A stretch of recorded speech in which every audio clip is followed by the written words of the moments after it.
Jail से भागने का इससे जबरदस्त तरीका आपने कभी नहीं देखा होगा। कहानी की शुरुआत ऑस्ट्रेलिया से होती है, जहां जूनियर नाम के एक 19 साल के लड़के को जेल भेजा जा रहा था। तलाशी लेने के बाद उसे उसके कमरे में भेज दिया गया, जहां उसकी मुलाकात एरिक नाम के एक और कैदी से हुई। उन दोनों ने आपस में कोई बातचीत नहीं की, पर इसके बावजूद भी एरिक किसी चीज को लेकर तो काफी ज्यादा डरा हुआ था। अगले कुछ दिनों तक जूनियर अपने आप को जेल के मुताबिक ढालने में लगा हुआ था, और इसी दौरान उसकी नजर ब्रेडन नाम के एक कैदी पर पड़ी, जो अक्सर सैम नाम के एक व्यापारी के साथ फोन के जरिए चेस खेला करता था। पर असल में ब्रेडन और सैम चेस के बहाने एक बहुत बड़े अपराध की प्लानिंग में लगे हुए थे। और एक दिन जब जूनियर वहीं पास से गुजर रहा था, तो उसकी नजर ब्रेडन के चेस बोर्ड पर पड़ी, और उसने एक ऐसी चाल देखी जो शायद उस वक्त ब्रेडन को भी नहीं पता थी। और जब उसने इस बात को ब्रेडन को बताया, तो पहले तो वो जूनियर के तेज दिमाग से काफी खुश हुआ, पर इसके बाद उसने जूनियर को उससे दूर रहने के लिए कहा। इसी दौरान जूनियर को पता चला कि एरिक को डेव नाम का एक कैदी और उसके साथी अक्सर परेशान किया करते थे, और जेल के बाकी कैदी इस चीज को ऐसे नजरअंदाज करते थे कि मानो कुछ हुआ ही ना हो। और एक रात अपने कमरे में वापस जाने के बाद जूनियर ने देखा कि एरिक आखिरकार इस चीज से परेशान होकर अपने बचाव के लिए एक चाकू की धार को तेज करने में लगा हुआ था। पर जब जूनियर सोकर उठा, तो उसने देखा कि एरिक की लाश जमीन पर पड़ी हुई थी, जिसका मतलब ये था कि उस चाकू को उसने डेव के लिए नहीं बल्कि खुद के लिए तैयार किया था। ये देखकर जूनियर ने आसपास के लोगों को मदद के लिए बुलाने की कोशिश की, पर वो चाहकर भी अपने साथी को नहीं बचा पाया। और अब एरिक के जाने के बाद डेव और उसके साथियों का अगला निशाना कोई और नहीं बल्कि जूनियर ही था। और एक शाम उसे अकेला पाते ही डेव और उसके साथियों ने उसे घेर लिया, लेकिन ऐन वक्त पर ब्रेडन और उसके साथियों ने जूनियर को बचाया। जिसके बाद ब्रेडन ने उसे बात करने के लिए अपने कमरे में बुलाया, जहाँ उसने सबसे पहले जूनियर को कहा कि उसे खुद के लिए लड़ना होगा, कोई और नहीं लड़ने वाला उसके लिए। पर साथ ही वो ये बात अच्छे से जानता था कि जूनियर अकेला डेव और उसके आदमियों से नहीं लड़ सकता, इसलिए उसने जूनियर के सामने एक प्रस्ताव रखा, जिसके मुताबिक वो और उसके आदमी जेल के अंदर जूनियर की रक्षा करेंगे, पर इसके बदले में जूनियर को जेल से निकलते ही ब्रेडन के कुछ काम करने थे। उसकी पूरी बात सुनने के बाद जूनियर ने सोचने के लिए कुछ दिनों का समय मांगा, और कुछ दिनों बाद एक बार फिर से डेव और उसके साथियों ने जूनियर को अकेला पाकर उस पर हमला कर दिया। पर इस बार भी ब्रेडन ने ऐन वक्त पर वहां पहुंचकर उसे बचा लिया, और साथ ही डेव का आतंक खत्म करने के लिए उसने डेव को सीढ़ियों से नीचे गिरा दिया। इस घटना के तुरंत बाद ही जूनियर ने ब्रेडन की कही हुई बात को मान लिया,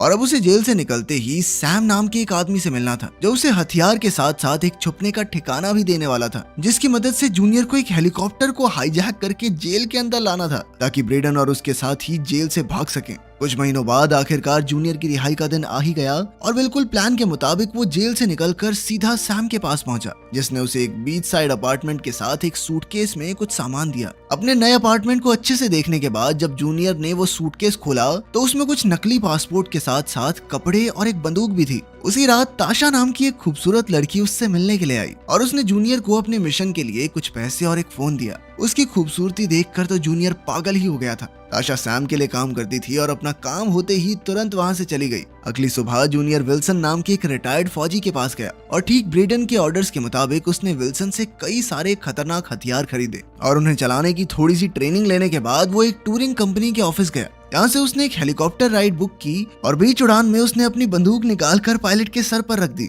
और उससे हेलीकॉप्टर को जेल की तरफ ले जाने को कहा। और इसी दौरान जेल में ब्रेडन, मर्व और स्टारियो ने किसी तरह से एक गार्ड को कैदी बनाकर जेल का मेन दरवाजा खुलवा दिया था। और इसके कुछ ही देर बाद जूनियर भी उस हेलीकॉप्टर के साथ वहां पहुंच गया, जिसके बाद वो लोग उस गार्ड को वहीं पर छोड़कर जेल से निकल गए। वो एक खाली माइन फील्ड में पहुंच गए, जहां सैम ने पहले से ही उनके लिए एक गाड़ी का इंतजाम किया हुआ था, और प्लान के मुताबिक वो लोग हेलीकॉप्टर और पायलट को भी वहीं छोड़कर उस गाड़ी में बैठकर वहां से निकल गए। रास्ते में वो लोग खाना खाने के लिए एक जगह पर रुके, जहां मर्व सभी के लिए खाना लाने के लिए रेस्टोरेंट में गया। और इसी दौरान सारे रेडियो स्टेशंस पर जेल से भागे कैदियों के बारे में खबर चल रही थी, जिसमें उनके नाम से लेकर उनके अपराध तक सभी चीजों के बारे में बताया जा रहा था। और इसी के जरिए उन्हें पता चला कि असल में मर्व एक छोटी बच्ची को छेड़ने के जुर्म में जेल में आया था। ये खबर सुनकर ब्रेडन और स्टारलो दोनों ही बहुत गुस्से में थे, क्योंकि मर्व ने उनसे ये बात छुपाई थी। और इसी गुस्से के चलते जब मर्व वापस आया, तो ब्रेडन ने उसे पीटना शुरू कर दिया, जिसके बाद वो लोग उसे एक अधमरी हालत में ही रोड पर छोड़कर चले गए।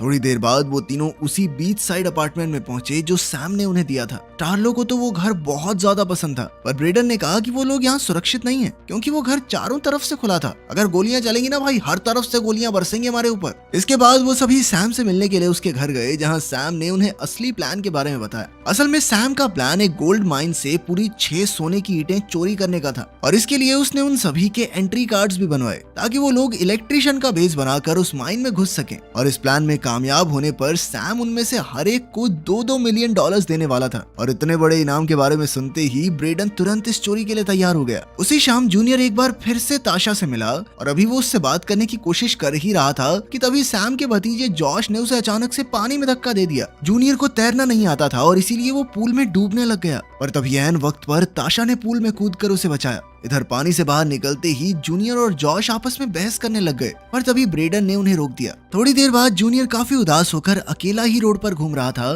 कि तभी ताशा ने उसे एक चाइनीज रेस्टोरेंट में खाना खाने के लिए पूछा, जिस दौरान जूनियर ने ताशा से अमीर होने के बावजूद भी सैम के साथ काम करने की वजह पूछी, जिस पर ताशा ने बताया कि जिस भी लड़की ने आज तक वहाँ से भागने की कोशिश की, सैम ने उन सभी को मरवा दिया था। अगली सुबह ब्रेडन बीती रात हुए हादसे से बहुत ज्यादा गुस्सा था, और साथ ही उसे जूनियर पर इस बात का गुस्सा आ रहा था कि भाई लड़की के चक्कर में क्यों पड़ रहा है तू, सारा काम खराब हो जाएगा। उस दिन वो लोग माइन के पास ही मौजूद एक नए घर में शिफ्ट हो गए, जहाँ से ब्रेडन और जूनियर माइन की रैकी करने के लिए गए, और उन्होंने अपना पूरा प्लान तैयार किया। कुछ दिनों बाद आखिरकार वो दिन आ ही गया, और वो सभी लोग जिनमें जॉश भी शामिल था, इलेक्ट्रिशियन का भेस बनाकर माइन में घुस गए। और माइन के ठीक बाहर ब्रेडन का एक दोस्त स्टीव गाड़ी लेकर खड़ा था, जिसका काम उन्हें वहां से निकालने और पुलिस पर नजर रखने का था। बिल्कुल प्लान के मुताबिक ही जूनियर एक वेंटिलेशन डक्ट के जरिए उस कमरे में पहुंच गया, जहां पर सोने को पिघलाकर उसे साफ किया जाता था। उस कमरे में घुसते ही उसने सभी लोगों को अपना कैदी बना लिया ताकि कोई भी अलार्म न बजा सके,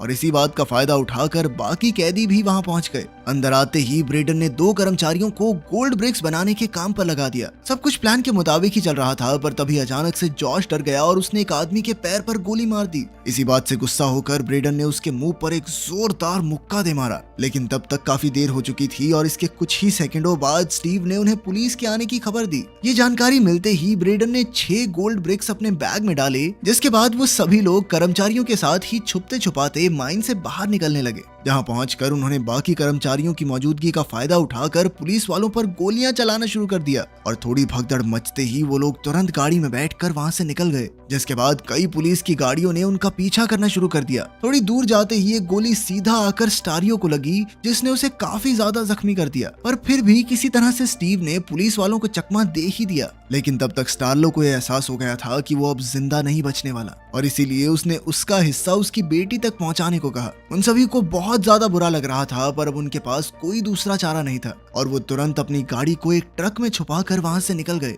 सैम ने उन्हें सबूत में डालने के लिए गाड़ी को तबाह करने को कहा, जिसके बाद उन्होंने स्टार्लो की लाश के साथ ही गाड़ी को आग लगाकर खाई में फेंक दिया। वापस घर आते वक्त जूनियर को ताशा का एक मैसेज आया, जिसमें उसने बताया कि सैम ने उन लोगों को धोखा दिया था, और ये मैसेज देखते ही जूनियर और ब्रेडन काफी ज्यादा परेशान हो गए, और इसीलिए वो लोग तुरंत एक कब्र पर गए, जहाँ ब्रेडन ने पहले से कुछ पैसे छुपाए हुए थे। वो लोग जानते थे कि सैम उस गोल्ड की अदला बदली मेलबॉर्न में करने वाला था, और इसीलिए वो लोग भी मेलबॉर्न पहुंचने के लिए ट्रेन में चढ़ गए। ट्रेन में एक बार फिर जूनियर की मुलाकात ताशा से हुई, और इस बार वो दोनों एक दूसरे के काफी करीब आ गए। मेलबॉर्न पहुंचते ही उन लोगों ने एक सस्ता सा होटल लिया ताकि वो किसी की नजर में न आए, और इधर ब्रेडन जूनियर और ताशा की नजदीकियों को लेकर काफी ज्यादा नाराज था। और एक रात जब ताशा बाहर गई हुई थी, तो उसने जूनियर को सावधान करते हुए बताया कि ये लड़की धोखा भी दे सकती है हमें, आखिर काम तो अपने बॉस के लिए ही करेगी ना। ब्रेडन ने जूनियर से कहा कि भाई तू ज्यादा पैसे ले लियो, लेकिन इससे रिश्ता तोड़ दे, मान ले मेरी बात। पर बदकिस्मती से ताशा ने उनकी सारी बात सुन ली, जिसके बाद वो नाराज और परेशान होकर वहां से भाग गई। पर जूनियर ने अपनी सफाई देने के लिए ताशा का पीछा करते हुए उसे रोक लिया, जिसके बाद ताशा ने उसे सावधान करते हुए कहा कि देख लियो, तू अपना काम पूरा होते ही ना ये तुझे धोखा देगा, सबसे पहले ये आदमी।